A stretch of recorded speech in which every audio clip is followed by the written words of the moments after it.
But just first of all, wanted to introduce everybody and acknowledge the traditional owners on the land from which I'm presenting, the Gadigal people of the Eora Nation, and I pay my respects to elders past and present. So I would just like to welcome everybody here. This is a Zoom webinar. We are recording, as I mentioned. So for those of us that have joined us as audience members, you are on mute and your video is switched off as default. And we will be taking questions. If you'd like to submit questions, you can submit those via the chat or via the Q&A function within Zoom, and I'll be collating those, and we will be allowing 10 to 15 minutes at the end to cover those off. So without further ado, I would like to introduce Carolyn and Fuzz Kitto. Carolyn and Fuzz are National Directors of Be Slavery Free, a coalition of civil society seeking to prevent, disrupt and abolish modern slavery. So their combined experience in undertaking community consultation, strategic planning and human rights engagement totals 75 years. And their work in recent years has been in shepherding the development of a robust Modern Slavery Act and supporting businesses with resources in their role in ending modern slavery.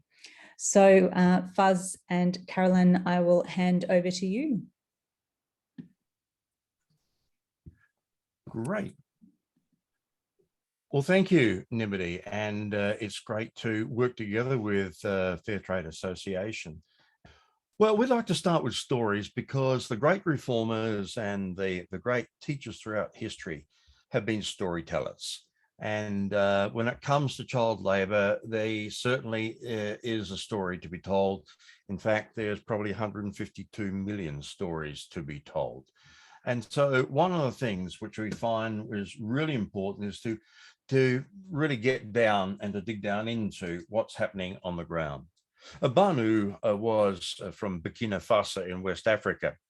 He was a part of a family and he's the eldest of 5 children. And sadly, his father died when he was about 11, 12. His mother was left with the 5 children, a farm, and struggled to try and work out how she was going to exist and how she was going to bring up these 5 children. A neighbor, and often it is a neighbor or someone in the family, came to her and said, you know, you're going through some tough times. Oh, yes, she said, we certainly are. Said, you know, Banu, your eldest, I could get him a job down in Côte d'Ivoire in a cocoa farm. She said, well, but he's only 11 or 12 years old. He said, but wouldn't it be helpful to have some money to help you to survive? And she said, well, it certainly would. I'll talk to him. She talked to him, and being a responsible young guy, he said, well, of course I will do that if it will help the family. So the neighbor took him to a labor agent who was actually a trafficker. Ubanu was taken into, first of all, Ghana, then across the border, which is a soft border, into Côte d'Ivoire, and was taken right across the other side by the Liberian border, out in the national forests where it is illegal to farm, but they've been cut down. In fact, in Côte d'Ivoire, 80% of the forests have been cut down in the last 40, 50 years. Most of those is for growing cocoa. They're the biggest cocoa producing nation in the world. Abana had no idea who he was, where he was, and he didn't know the people he was going with. And he got across and he was continually trying to work, clearing weeds, picking the cocoa pods off the trees when the 2 seasons came around to pick those. And he was told not to try and escape because the jungle had wild animals and there were guerrilla fighters out there, and that he would be maimed or killed, and he was terrified. He was given no money. Occasionally he was given a few sweets and a few treats. He had nothing but the ragged t-shirt and pants that he'd come with, and he outgrew them bit by bit as he got older. He was found when he was about 16, 17. He had had no money. No money was sent back home. And the difficulty was because he always knew his village as the village or my village. He didn't even know the name of it. And it took a long, long time to get him back. When he eventually did get back to Burkina Faso, his mother, who thought he was dead, had broken down. One of his brothers had died. and he was left in a more destitute position than when he had left. Child labour is full of stories like this. And it's important for us to hear these stories because we pick up the nuances of trying to work out what is child slavery all about. So what does it mean? So here are some definitions, and it's important that we understand these definitions so we know what we're actually talking about.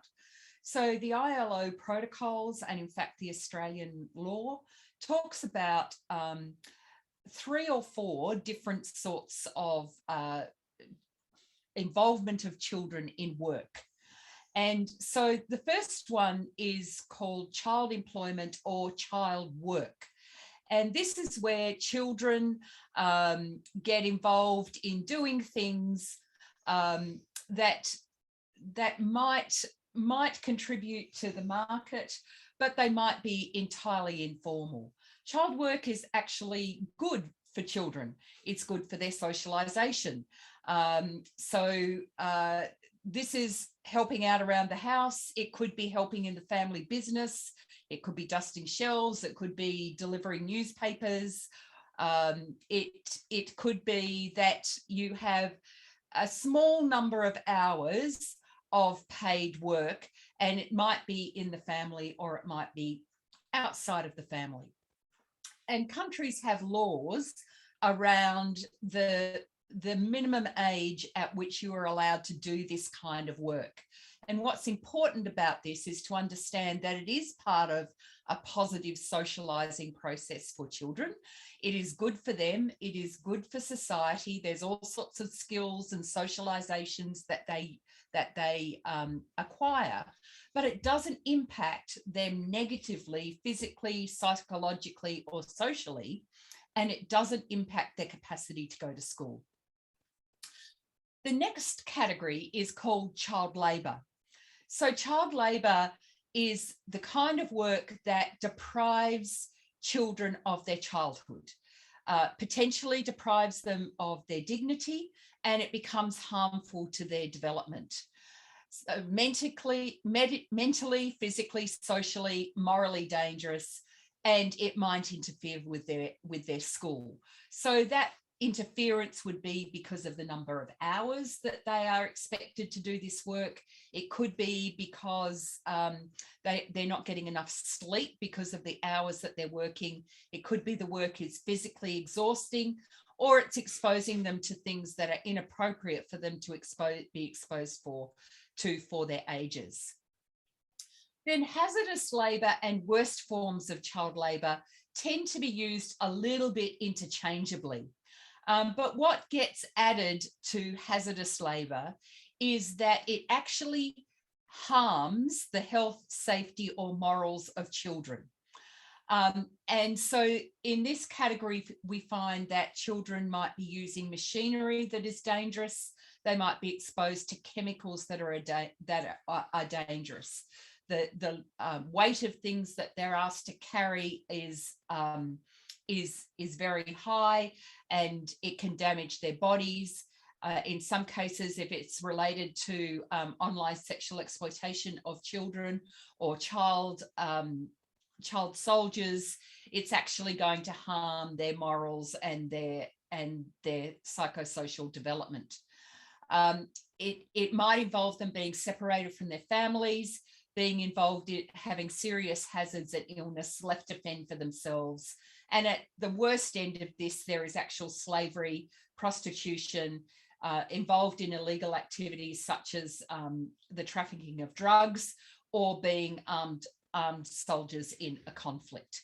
So we're really you're going to hear us talking about 3 categories: child employment or work, child labour, which has some negative impacts, and then hazardous or worse forms of child labour. Now, in the Australian Modern Slavery Act, worst forms of child labour are actually categorised as a form of modern slavery. So when our criminal code talks about crimes of slavery, it includes worst forms of child labour. So why does it happen? Well, poverty is the biggest factor.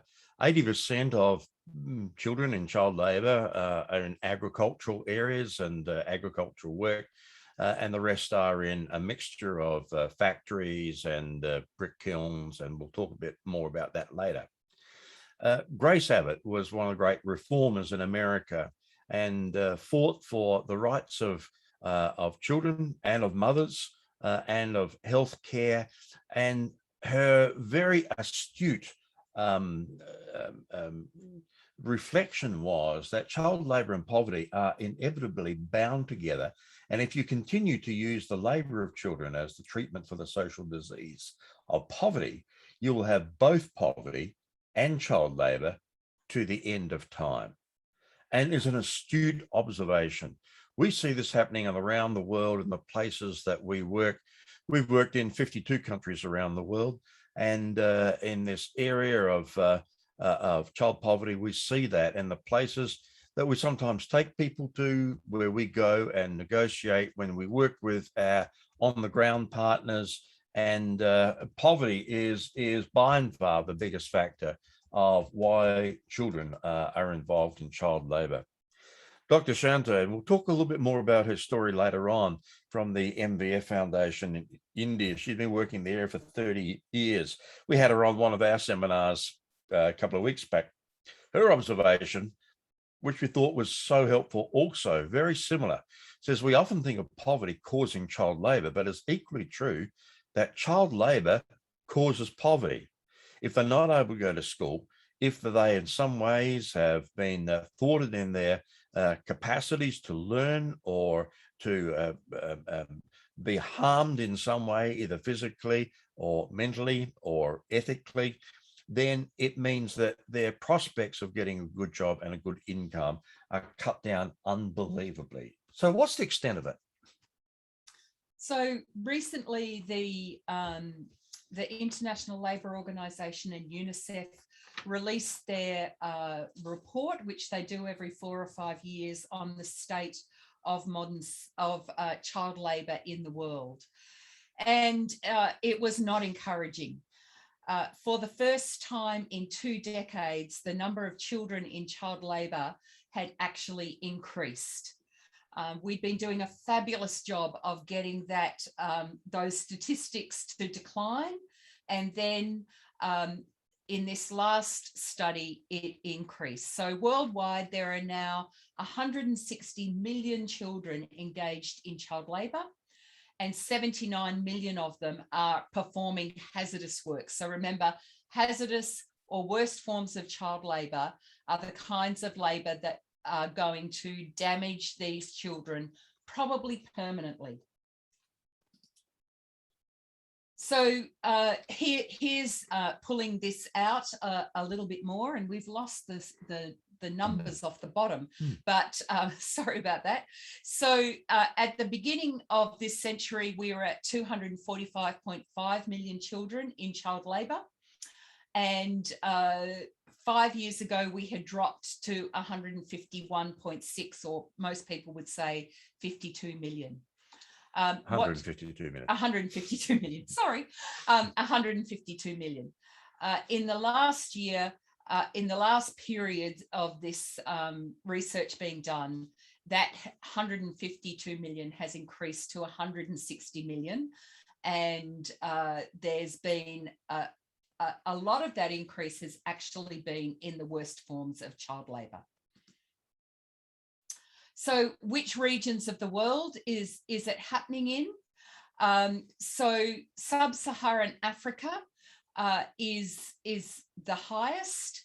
And you'll also see that sub-Saharan Africa is contributing to the greatest increases. If you want to know more detail about these kinds of figures, Google ILO child labour, and you can find this report, and it will give you a more granular look than we're able to do in the period of time that we have. But sub-Saharan Africa is showing the greatest increase. Asia and the Pacific and Latin America and the Caribbean have been able to continue to decline in their use of child labour. Child labour is more prevalent amongst boys than girls at almost every stage of their lives. And you can see the figures that are there for 5 to 11-year-olds, for 12 to 14-year-olds, 15 to 17-year-olds. So this gives you an indication of where boys and girls are located in child labour. And I guess the really scary thing is the 10% number of 5 to 11-year-olds who are already engaged in child labour, which will indicate to you that as they develop, their education and their development is likely to be curtailed. One of the things that I have seen when I've been on the ground, I was in Peru the year before last, and looking in the cocoa area, the chocolate area particularly, with fair trade. And I observed and heard stories of young boys like this who are having to carry heavy rocks for building, particularly up in the mountains. There has been a major change in that area in Peru. It's just below Colombia. And there was a major problem with the drug trade, the warlords and the drug lords came down from Cambodia. Probably one of the best projects I've ever seen of USAID was the program that they instigated there from cocaine to cocoa. And so they've helped them to transition that. I talked to the farmers and said, how has this affected you and how has this affected the communities? And they said, you would not believe the fear that has gone, the self-worth that we have. But most of all, we can save our children to be able to have a healthy childhood where they're able to play, they're able to learn, they're able to be a part of their families and not have to put up with all the stresses and fear that their families were living with and working through. So often we have seen in India, children having to carry heavy bricks in the brick kilns, and those that make tiles, often the kitchen tiles, the bathroom tiles that we have in our bathrooms have come through the supply chains from India, where children are used in the production of them. It affects their health and affects their ability to be able to socialize properly and not have to be forced into the fear of doing the work or something will happen to them or to their family. One of the other areas, which is one of the saddest stories, is child labor in the conflict mineral mining in Democratic Republic of Congo. Our mobile phones and a lot of electronics need cobalt and other of these minerals to be able to function and to be built. That, of course, is one of the reasons why you'll see the great push to try and get your mobile phones, when you've stopped using them, to be traded in. A lot of times it's actually to get the minerals and to get the raw, or to melt down what is in there for the raw products, because it is so expensive. Why child labor in mining? Well, when you've got to go down holes like this, if you're using a child, you do not have to make the holes so big, because the child can fit into the smaller cavity that's there. The amount of children whose lives have been completely ruined and who have died because of mine collapse and because of fear, and so many of the warlords in the DRC have used children to be able to get the minerals, to be able to make the money that they need to supply the guns and to supply the power basis resources and to pay for their soldiers. Talking of soldiers.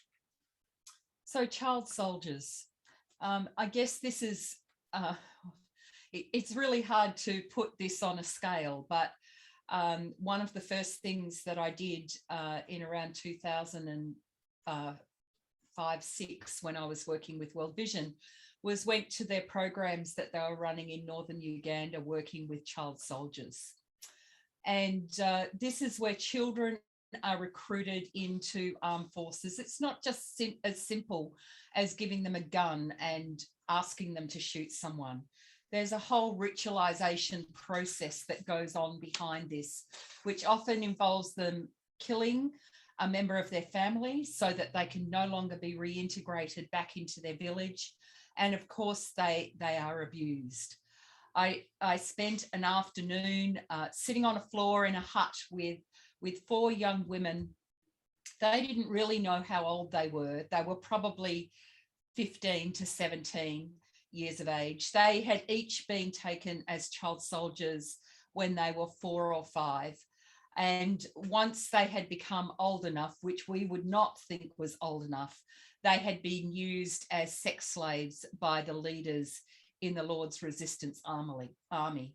Each of them had 3 or 4 children. And the amazing thing about these women, we sat on the floor and they wanted to decorate their children's clothes. So I had to dredge back into my mind about how to do stem stitch and daisy chains and how to make flowers. And they taught me some of the things they knew, and I taught some of the things that I knew. We didn't have much language that we shared, but these women, their desperation was not about the pain that they'd been through, although I'm sure that was incredibly raw. But their desperation was for their children to have a different future to them. When I came home and told these stories, somebody caught up with me a few months later and said, "Oh, so have you gotten over your Uganda experience yet?" And I didn't quite know what to say. But what I did say, as gently as I could, there are some things that you never get over because they scar your soul. And meeting women as inspiring as these women and hearing stories as tragic is not a strong enough word, debilitating as the stories of their lives, is something that is not just a scar on us individually, it's a scar on humanity. So some of the products. Now, if you want to go deeper into this as well, the US Department of Labour every couple of years produces a list of all the products in the world that they have researched and found have been made with child labour. So you simply Google DOL for Department of Labour and child labour without the U because it's American. And you will get this, and you will get the full list of the products and the countries. And there's actually an app that they have there as well, which you can download. So if you're going shopping, you can actually look up on the app the product that's in what you're buying, and then you can choose perhaps to buy something else or something that is made somewhere else. So let's just do a few of these. Fuzz has already mentioned the mining type industries, the mining for coltan, but also we have gold, diamonds, and coal. Again, children are used because of their availability, but also because of their size, because it's easier to send children down a mine than it is to send adults down a mine. Soccer balls is fairly well known, and in Australia we have a couple of great options of fair trade soccer balls, and they can be purchased either through Etico or through Rep. If you are a soccer player or you have children that are playing soccer, what a tragedy if the balls that they were using were actually made by children. Which they were for the AFL. Yes, which they were for the AFL and the NRL a couple of years ago, probably 5-6 years ago. Yep. And Ben Doherty, who was then working at the Sydney Morning Herald, broke that story. And one of the fascinating little side stories that goes with this is Chris Cruther, who was the federal member that led the inquiry into Australia's Modern Slavery Act, is actually a descendant of the Sharon family, as in Sharon that makes the balls. And so for him, it was rather personal that his family's wealth in the Sharon family had actually come from a company which now engages in the forced bonded labour of children in making of soccer balls. these are some of the other areas that child labour has been used in the production. Cotton is one of the big ones, and we'll talk a little bit more about this in some stories from Uzbekistan and Turkmenistan. And to that now we can also add, or should also add, Xinjiang province, particularly the Uyghur, because 20% of the world's cotton comes from that area of China, where the human rights abuse of the Uyghur people has been classified as a genocide by the US government, the Canadian government, the Japanese government, EU, UK, and we're still trying to work with the Australian government to get them to take a stand, and they have been asked by those countries to work with them on this. The children are often taken away from their parents, sometimes are sent out into the cotton fields, and cotton has been riddled with it. Of the top 10 cotton growing nations in the world, Australia, because it's in the top 10, is the only country that does not have slavery, or we do not know of slavery in the production of cotton. Everywhere else it does, including the US of A. Now, garments and the fashion area has been highlighted for a long, long time. Argentina, India, Jordan, who's a big producer of garments, Vietnam, Brazil, Bangladesh, and most people know about Bangladesh if they know anything about the fashion area. But carpets is another one. And in fact, the US government has only just on this last weekend slapped a WRO, which is a withhold and release order on carpets from Nepal, because it's been done by children with their small hands to do the small tight knots in that. Toys is another one, and we are doing research at the moment. In fact, we only had a meeting this afternoon with our researcher who's helping us in that area, and there's much work for us to do on that. Tea is one that we've been working on for a long time, and India is one of the key areas of that. It's not so much. In fact, we're working with the US Department of Labour to have India added to this list. So it is not so much in the tea industry itself. It is that the pluckers, the tea pluckers, I always got to say that very carefully, are held in such poverty because of an ancient act that the British brought in to pay so little to the tea pluckers that their children, and they have a lot of children to pick the 92 kilograms generally a day that they have to pick in the plucking season to help them out, in such poverty that they are so vulnerable to labour agents who are really traffickers, who come and offer jobs and money for that to happen. Cocoa, we're going to talk about in a tick, but in West Africa in particular, just to highlight a couple. But what's the story about, again, about how children are used in this way? Aditi's case, for example, she lived in a village in North India. When she was 14, a man showed up offering the girls jobs in a factory in the south. It sounded good. They'd be trained how to spin and weave cotton. They'd get a nice bonus. It started out like an adventure, 30 friends on a long bus trip, until they arrived. There was no training. Aditi was put to work 16 hours every day, sitting on the floor with loud machines. The factory was sweltering. The food was bad rice. Safety was non-existent. There was nothing to stop the girls from inhaling damaging fibres or even losing fingers in the machines. With no training, accidents were common. Some girls were even killed. None could bear to stay 3 years. When Aditi was too sick to keep working, she left with no money. Her injuries were not just physical. The trauma stays with her. Modern slavery appears in the worst forms of child labour, work that harms their health, physical or mental. 10 million children are trapped working in these conditions.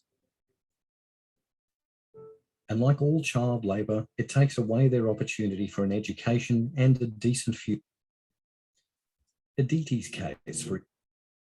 So what's the dynamics of this?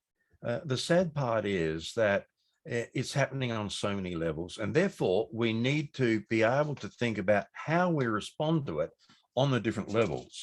Aditis Kapoor is one of the key consultants of the world who's been working in this area for a long, long time in human rights around Southeast Asia.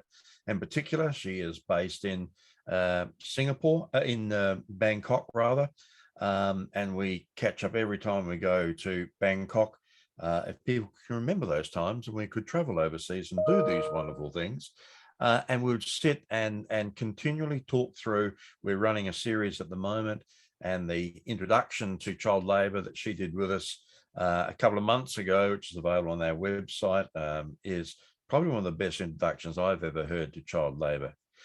She has articulated this well, and we've been working in this area, and we've actually known these factors, but Artie works out models and puts it so clearly. There are three areas in the dynamics of child labour. There's the contextual, there's the systemic, and there's the biographical. In the contextual, it's the big factors. Factors relating to history and culture, the sociology, economics, political situation, the big things that really, really affect the vulnerabilities of children to be caught in child labour. The systemic ones are the meso, the in-between factors. It's about family and family systems, about community and services. Debts play a big one, particularly in bonded labour, where they get into debts. And we have talked with people in India who are third and fourth generations paying off the debt of their grandfather, great-grandfather, and particularly in quarries there. And the whole family, children and parents, have got to go out and to crack rocks for the industries that use them in a whole number of different areas. It's understanding the supply chains, and that's the connection in Australia we particularly have, is in the things that we buy. There is not much child labour in Australia because we've got very good laws. We've had very, very good, effective union work, and we've had good governments that have said that's not our values. The laws of a country reflect the values of a culture in a country, and that's not been a big one. But overseas, in the things that we buy, it is there.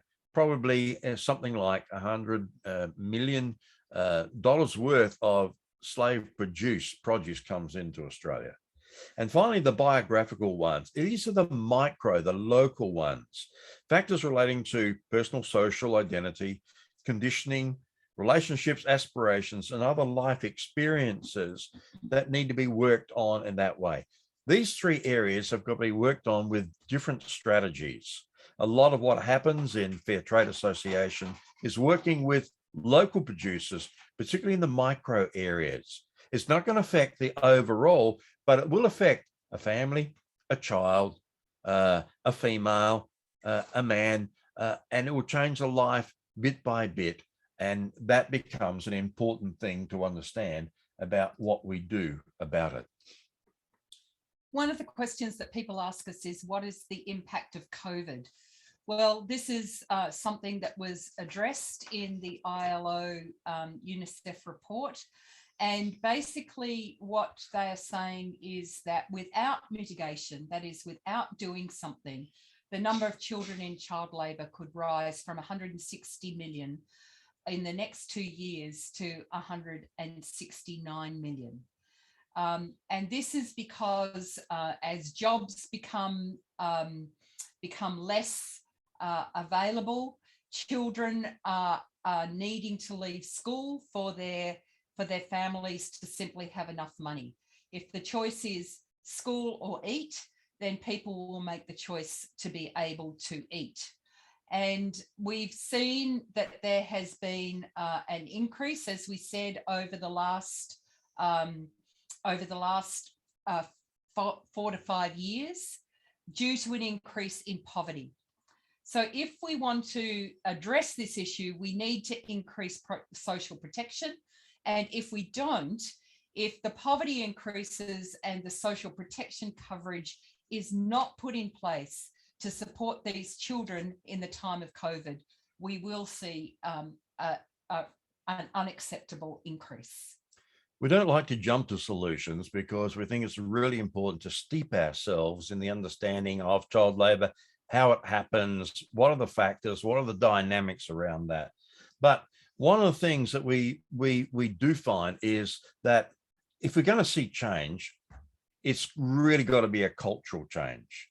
Mahatma Gandhi said, carefully watch your thoughts for they become your words. Manage and watch your words for they become your actions. Consider and judge your actions for they become your habits. Acknowledge and watch your habits for they shall become your values. Understand and embrace your values for they become your destiny. And so it's these thinkers and these leaders, whether they be religious, whether they be community leaders, whether they be thought leaders, academics, in whatever field they work in, they're the ones that help shape the way that we see our culture. We work with companies, we work with governments, we work with NGOs and civil society, and we know that every company, organization and government has a culture that they work within. As we were doing the lobbying for the Australian Modern Slavery Act, we met with, I think, almost over half of the politicians in the federal parliament. And we came across some really outstanding human beings across all the parties. They get in their party and it's almost like sometimes some of them actually become a different person. That's the power of culture. In the pandemic, with COVID, we're seeing all sorts of things coming out from different cultural attitudes and the way that we are tackling it. It's the same way when it comes to child labour. Nick Ingram uses this very helpful diagram where he says, well, culture, what is culture? It's the group of norms of behaviour and the underlying shared values that help keep those norms in place. Or culture is the medium in which we live, the fabric that binds us, the nutrients that feed us. Culture is so powerful. And if we're going to see any change, long-term profound change, we've got to have a culture change that looks at these areas that ask the great why questions. Philosophers, great religious leaders, great thinkers and academics have really helped us to ask the big why question. Why is this happening? Why can't we do something about it? What's the meaning in what we do and in life? What's our purpose for being here? When we start to get into those, we start to understand that we can answer those key why questions. And Nick argues that there are 4 areas here that help shape this. We have our beliefs and values. Individually, we have our thinking, feeling, and doing. But the culture affects both of those and it interacts with it. So let's have a look at these 4 areas. Firstly, stories. There are good stories about what is happening in communities to end modern slavery. About 8 years ago, I visited a little village called Bormakuli in the north of India, near the border with Bhutan. In fact, you could get reception from the Bhutan mobile phone connection, and you couldn't get it from the Indian mobile phone connection, right up there near the Himalayas. This village had been having its children disappear. It was only probably about 200 families. And what had happened is that there was a Catholic priest in this community. And the Catholic priest went into a city one day, got on a computer and an internet, and he actually found our website. And our website talked about what slavery and child labour and what unsafe migration and trafficking was. And it suddenly hit him. That is why our children are disappearing. He went back to the village, explained to them what was happening, and this village set up this amazing child protection system. Haven't got time to give you all of the details, but basically what happened was that they moved from having a couple of hundred children that they didn't know where they'd gone to only 2 children had left that village in the last 12 months. They knew where each of them were and they were safe. A village like that did it by just one person realizing what was happening. They didn't need an NGO. They didn't need intervention. They figured out how to keep their children safe, because that's what most communities want. In the cocoa industry, there's been massive movements in the last 5 years, particularly. They took 15 years to get there.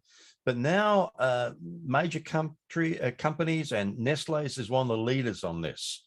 It's the child labour monitoring and remediation schemes there in the cocoa industry. It has dramatically changed. Still a long way to go, but it's been a good story. MVF will do what they call an area approach in India. We'll talk a little bit more about Dr. Shantu in a tick. But what they do is work across whole area, get government, get business, and get the community to work together to say, let's work on being child labour-free zones. So behaviours, very quickly. We can change the behaviour of governments. For example, there are 3 regions or countries in the world where there, and that should be Xinjiang, not Xinjiang, where the harvesting of cotton is undertaken through state-sponsored labour. And so we've been campaigning. We've had the 200 ASX 200 companies in Australia who use cotton have all said that they will not knowingly use Uzbekistan cotton. We're now working on the same with Turkmenistan. And we've been working with Senator Rex Patrick and other members of the Senate who are looking to say that Australia should do something about banning what's happening with Xinjiang in relation to cotton. When we started to work in the chocolate industry, people said, chocolate companies said, people don't care. People don't care about this. By campaigning, by raising the effect of certification, like fair trade chocolate, by looking at what company programs are now doing, bit by bit, we've seen a change in behaviour of the company and also of consumers saying, look, we don't want chocolate that's been produced with child labour. In the seafood industry, we did the same. A lot of young boys were sent out in the boats, many of them killed out there. 68% of people interviewed by who are ex-slaves in the seafood industry, when interviewed by United Nations, said they had seen a fellow fisher killed in the open sea. The patterns and the behaviours are changing. And what are some of the symbols? Well, there's a lot of symbols. The Australian Modern Slavery Act is a symbol. The UN Protocol to End Child Labour has now been signed by every country in the world that is a member of the UN. That actually means that it's law everywhere. It gives us a huge capacity to move and make differences. This is the International Year of the Elimination of Child Labour. That focus allows us to do something. Fair trade schools, fair trade councils, moving to having child labour free zones in various countries are all symbols and positive steps that are being taken. And the final one in those 4, which we're just going to skip that one, is the leadership of champions. And these are some of the people we work with, we think are absolute champions. Derek McBain up in the top right, who's was the head of sustainability for Thai Union, which is one of the biggest seafood processing company in the world, decided that she was going to help the company to really tackle this, and she did.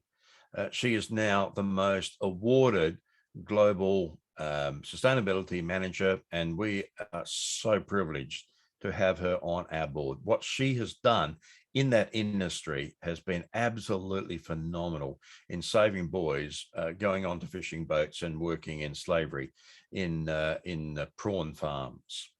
David Cook. David Cook was the managing director of Konica Minolta, and he made the flag of his company was, yes, we do really good photocopiers and printers, but actually we're consumed with human rights. And if you buy one of our printers, which we think are pretty good, you're also supporting a company that's involved in ending modern slavery. Matt and Amy Smith, that we have the privilege to partner with and know so well, based in Thailand. They've moved back to the US in this chronic period of COVID. But they were both lawyers. Matt had been working for the Kennedy Foundation, and what they have done in helping the Rohingya and helping rights throughout Southeast Asia by highlighting what's actually happening and negotiating with governments to make the change. They are making just a massive difference. Arti Kapoor, we've mentioned, she's worked for 20 years. She doesn't look that old, but she's worked for 20 years. She is an accredited lawyer both in the US and the UK and dedicates her life to child rights and ending slavery. Andy Hall is a good friend and lived in Thailand, worked with and helped set up the Migrant Worker Resource Network. And has actually been banned from Thailand because of his work. But he's also then, as he was kicked out, moved to Nepal and did the exposure of the rubber gloves in Malaysia. Come to Australia, has got an award by Anti-Slavery Australia, and he's an absolute leader and champion in this area. And Dr. Shanta that we talked about, who over 30 to 35 years has worked on establishing child-free zones, particularly with children working in quarries, brickmaking, kilns, and in leatherwork. And one of the things she said is, our society is not a society until children are children, parents are parents, and teachers are teachers. Let us have a society where children can be children. Well, I hope that's given you a bit of a taste of child labour in this international year that we are focusing on child labour. So Nimity, over to you for any questions that people might have. Thank you. That was very interesting, but very sobering listening, I have to say. I will open it up. If anyone I haven't seen any questions come through on the chat or the Q&A. Does anyone have any questions for Carolyn or Fuzz?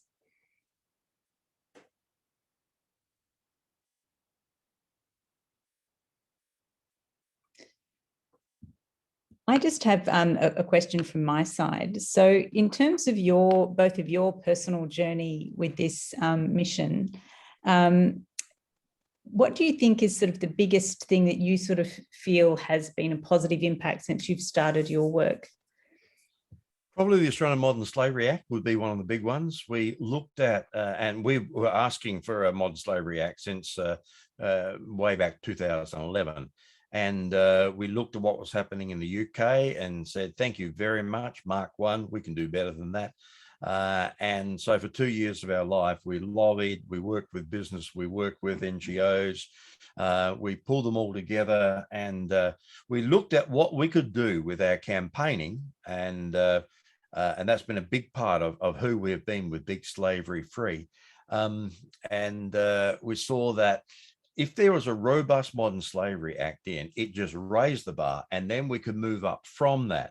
And it has done that. The conversations which are now being had in business, it's a supply chain act. It does not bring in all the things from the inquiry that looked at all the other aspects. It does not look at orphanage tourism, which is a form of slavery in the definition in Australia, in the Australian Criminal Code.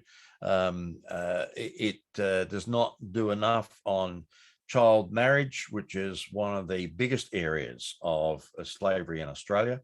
And but I think that's probably the big one. It sort of it wiped out 2 years of our life, but it was just an incredible investment, because now we can work with businesses. The biggest power we have in Australia is what we buy. We're a consuming nation. Manufacturing has gone offshore. A lot of the agriculture has supplies have come from overseas now. We import, for instance, 72% of our seafood into Australia. But what we can say to companies, and our theory of change is basically this: people, slave traders, let's call them what they are, buy and sell people to make money.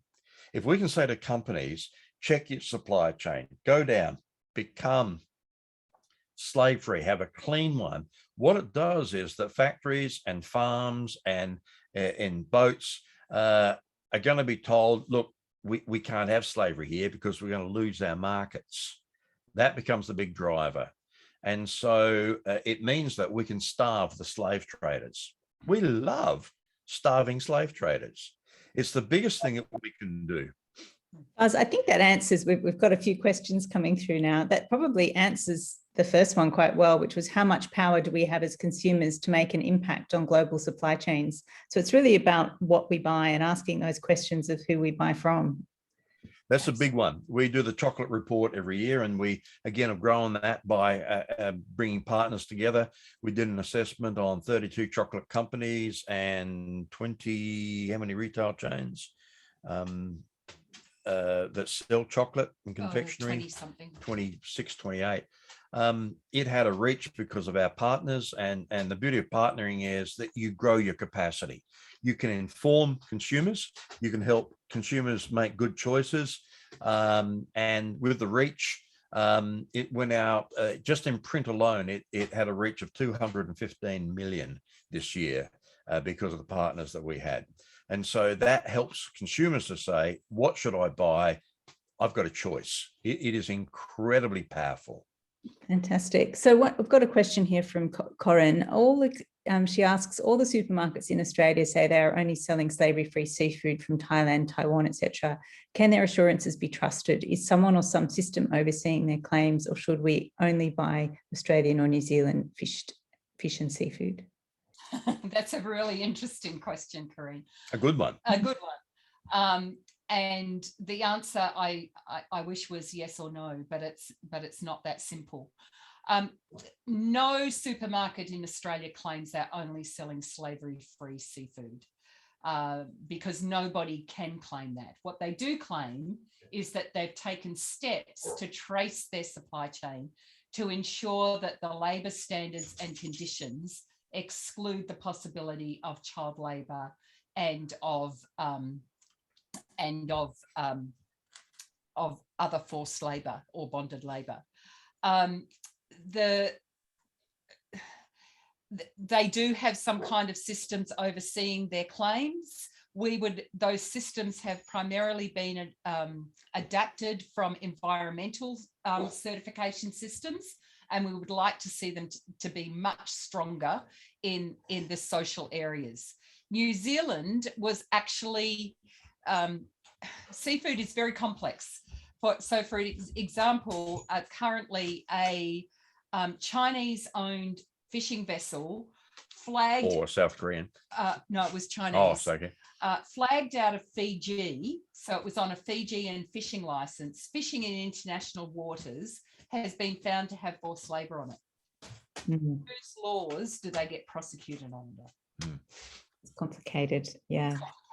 And in fact, New Zealand was doing exactly that because they'd sold off their fishing boundaries to South Korea and to China because they didn't have the capacity to fish them sufficiently.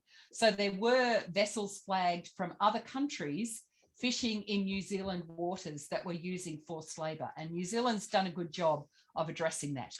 What you can know in Australia is that fish must be labelled with its source, its country source, and if it isn't, you can ask that information and you can know which countries are most likely. We're trying to get, Senator Peter Whish-Wilson is hot to trot on this. He wants to get labelling of the food that's bought in restaurants, so that when you sit down for your seafood dinner, you also know whether the snapper that you are eating is from Australia or New Zealand or where. Right.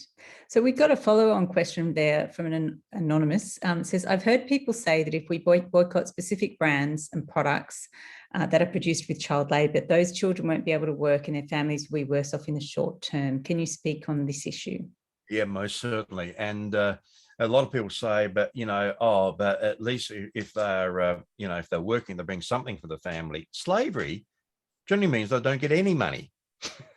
So it's one of the biggest misnomers around about slavery and child labour. Or at least, they're getting some money coming in. Most times they're not.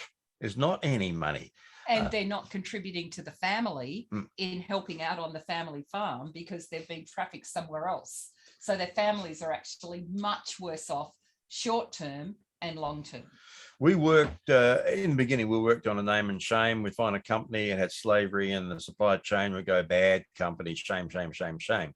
We then realized if we're all just focusing on the bad and the shameful things, no one would understand what is happening. And so now we have a name and fame approach, which is when companies do change, when they start doing the right thing, we highlight this and we're trying to give them some fame for what they are doing. Now, that's an incentive. Now, companies, their currency is money. They are there, they're going to make profits. So how do we help them to make profits with a clean supply chain and to help the consumers to know who are the companies that are making the greatest efforts? We don't boycott anymore, but we do say, hey, find out what companies are doing and support the ones who are doing the most. In that way, we're going to certainly see a major turnaround and major changes starting to happen. I like that, name and fame instead of name and shame. So we've got from Roger here, thank you for shining a light on child labour, Carolyn and Fuzz. Do you think that the term modern slavery detracts from the needed focus on child labour in countries where they are not familiar with the term, i.e. is it targeting consumers in the UK and Australia rather than the sources of child labour? I think the thing is that the greatest effects on sourcing countries that are sourced from are the consumer countries, because most of them, it's not a domestic market. Most of them are selling if they're about to make any money, and they are large in the macro area that we were talking about, are the large companies. And I remember in Bangkok, went with Andy Hall and with 14 Myanmar people who have been caught in slavery in a poultry farm, and a couple of them were children. And the head of the Poultry Association, we had all the press where we had Reuters, we had international press, local TV stations, etc. And we handed over these 60, I think then it was 68,000 signatures. We printed them all off, and really big, thick. It's really nice when you print them off. It looks very impressive. Sorry about the trees. Yes. And then we handed this over, and he could not speak any English and nor understand. Everything had to be translated. Then he listened carefully and nodded occasionally. And so when the cameras are off, Andy and I took him aside, and I said to him, can I please explain why we're doing this? It's not that we don't like Thailand. We love Thailand. It's not that we don't want Thailand to develop. We do want Thailand to develop and to have foreign workers as well, because that's often the way that those countries the foreign workers come from actually survive, is the money being sent back. But do you realize that the markets that you're selling to actually are more and more demanding that there be clean supply chains and there be no child labor, there be no slavery there. So what we're trying to do is to help you to maintain and to grow those markets with a clean supply chain so you actually can develop and grow. What's fascinating, all of a sudden he could understand English, and he went, oh, I not know that. I never thought of that. I think that's the power that we've got with this. And that's where we really, if we were to affect a lot of local areas, it is actually in Australia is buying from those areas. We've cut back on foreign aid, which is a disaster and immoral. After we promised that we would do, 7% and in foreign aid. A lot of the countries in the UK has cut back even more at the moment. It's not happening in this way. The other way that we can deal with this actually is through commerce and is through business. And the great effect that we can have is actually by helping the supply chains to actually do the risk assessment, do the auditing, follow it down through, which they have to do for the modern slavery statement if they are over 100 million turnover. And that's the big effect that we can have. And it's the greatest thing that we can do to really work on the macro and also on the meso, that's that middle level. There's just one last question, Fuzz, which I think you've answered in part there, but to what do you attribute the increase in child slavery in the last few years? You touched on a decrease in foreign aid from some of the wealthier countries. Perhaps that's one of those impacts. And COVID you touched on as well. I mean, probably the greatest contributor is poverty.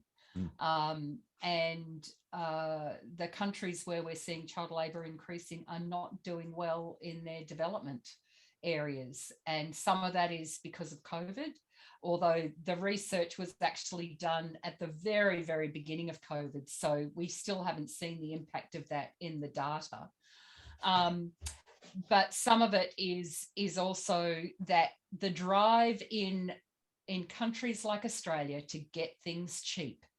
And, you know, one day we'll run a campaign that says cheap is not cheap, cheap damages children. So it's the increase in poverty and the drive for cheapness. And perhaps I'll finish with this story. Fuzz and Artie were at a cocoa conference in the Dominican Republic, and it had just been announced that the price of cocoa was dropping yet again. So, you know, there are women there who are cocoa farmers, and Artie actually got up and said, we've got to stop thinking of people in developing countries and cocoa families as being bad parents. Because there's child labour. Because there's child labour. It's not actually their fault. And the heads of the women in the room just about nodded off, because they were being told that they were going to get even less for their products and that their children had to go to school. It was an impossible ask until the companies and the consumers were prepared to pay a price for the commodity that was there. I'll never forget this African mother got up, farmer, older lady, and says, and you want us not to have child labor, and you don't want to have us send our children out into working in the cocoa farms, and you're going to pay us what for our cocoa? And the whole room got it. Went electric. It's like, oh yeah, that's the point. Yeah. Well, thank you. That's been a really hugely informative presentation and discussion. Thank you. And we are out of time.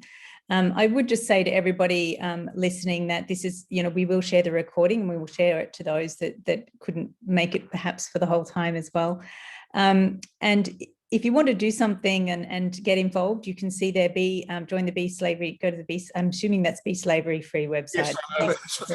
Yes, yeah. So embarrassing. And you can sign up there to get updates, and you will get a lot of really good information.